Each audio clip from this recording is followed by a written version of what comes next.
आणि आता इतरही काही महत्त्वाच्या बातम्यांचा वेगवान आढावा घेऊयात.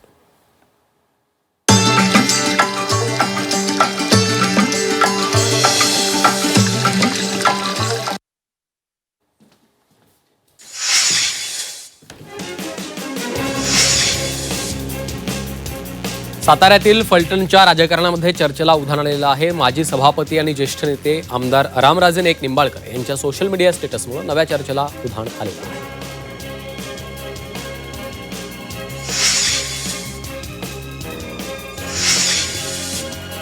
अहिल्यानगर महापालिकेतील कर्मचारी धीरज परदेशी यांच्या हत्येच्या निषेधार्थ येवला शहरात सकल हिंदू समाजाच्या वतीनं जोरदार निदर्शनं करण्यात आली. धीरज परदेशी यांच्या हत्येतल्या आरोपींवर कठोरातली कठोर कारवाई करण्यात यावी अशी मागणी आंदोलकांनी केली आहे.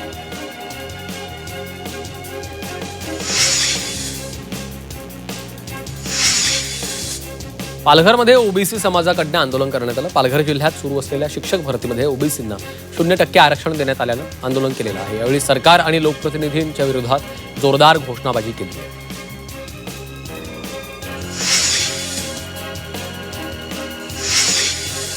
भंडाऱ्यामध्ये उमेदच्या निधीच्या गैरव्यवहाराचा आरोप करण्यात आला. लाखनी तालुक्यातील शिखर महिला प्रभाग संघाच्या निधीच्या व्यवहारावरून आता गंभीर आरोप करण्यात आले आहेत. प्रभाग संघाच्या खात्यावर आलेला निधी टायर दुकानाच्या माध्यमातून वळवल्याचा आरोप केला आहे.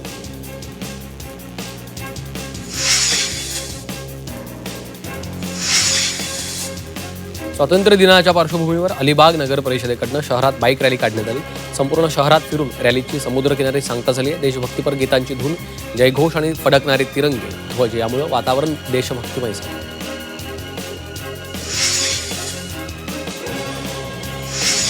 कराडमध्ये देखील भव्य तिरंगा रॅली काढण्यात आली आहे. सुमारे 10,000 नागरिक सहभागी झाले होते. तब्बल 325 फूट लांब तिरंगा हे रॅलीचं प्रमुख आकर्षण ठरले.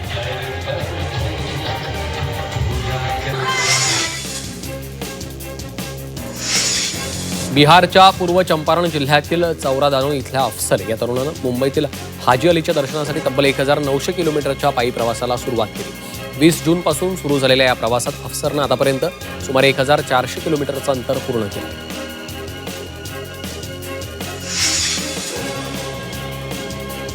रायगडच्या श्रीवर्धन तालुक्यातल्या आरावी समुद्रकिनारी पर्यटकांची हुल्लडबाजी चांगलीच अंगलट आली. समुद्रकिनारी फिरायला पुण्याहून आलेल्या पर्यटकांची कार समुद्राच्या पाण्यामध्ये अडकली. जेसीबीच्या सहाय्याने कार बाहेर काढण्यामध्ये यश आलेलं आहे.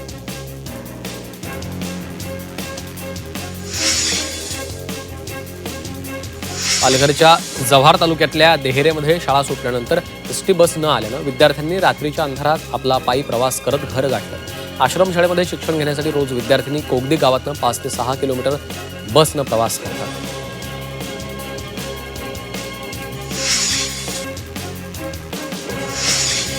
वाशिमच्या मंगरुळपीर तालुक्यातल्या शेलू बाजार इथल्या मालेगाव रोडवरील जिल्हा परिषदेच्या शाळेसमोर मोठ्या प्रमाणामध्ये कचरा टाकला जातो. त्यामुळे या परिसराला डम्पिंग ग्राउंडचं स्वरूप आलेलं आहे. या कचऱ्यामुळे दुर्गंधी पसरली असून विद्यार्थ्यांच्या आरोग्याचा प्रश्न निर्माण झाला आहे.